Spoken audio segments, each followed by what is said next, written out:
Assalamualaikum warahmatullahi wabarakatuh. Perkenalkan, nama saya Muhammad Fajar. Saya dari kelas 10 TKJ 3 SMK Negeri 22 Jakarta. Nah, di video ini saya mau ngebahas tentang teks hikayat. Jadi banyak yang bakal dibahas di video ini ya tentang teks hikayat. Langsung aja ke videonya. Ya, kita langsung aja ke pembahasan yang pertama, yaitu pengertian dari teks hikayat.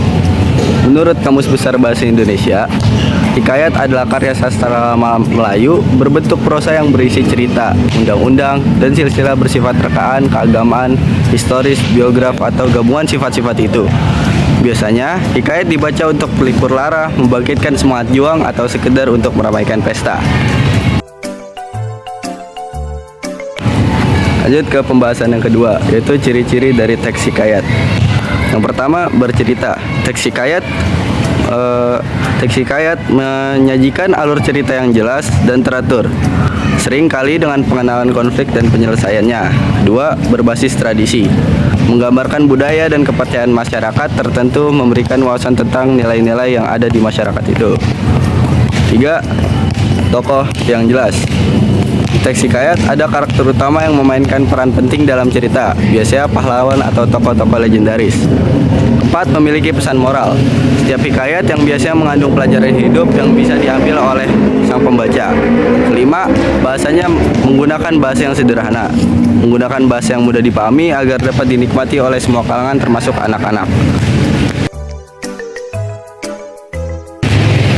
Yang ketiga, struktur teks hikayat. Yang pertama ada orientasi. Nah, di bagian ini cerita dimulai dengan memperkenalkan tokoh-tokoh yang ada di cerita hikayat itu. Contohnya, di sebuah desa yang damai, hiduplah seseorang pahlawan bernama Bima.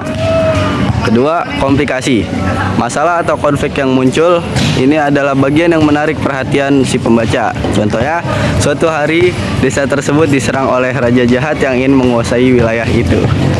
Tiga, resolusi.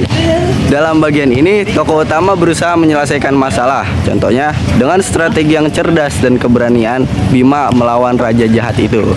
Keempat, koda. Nah, koda ini merupakan penutup yang memberikan pelajaran dari cerita, biasanya berbentuk refleksi. Contohnya, kisah ini mengajarkan kita bahwa keberanian dan kebijaksanaan dapat mengatasi kejahatan.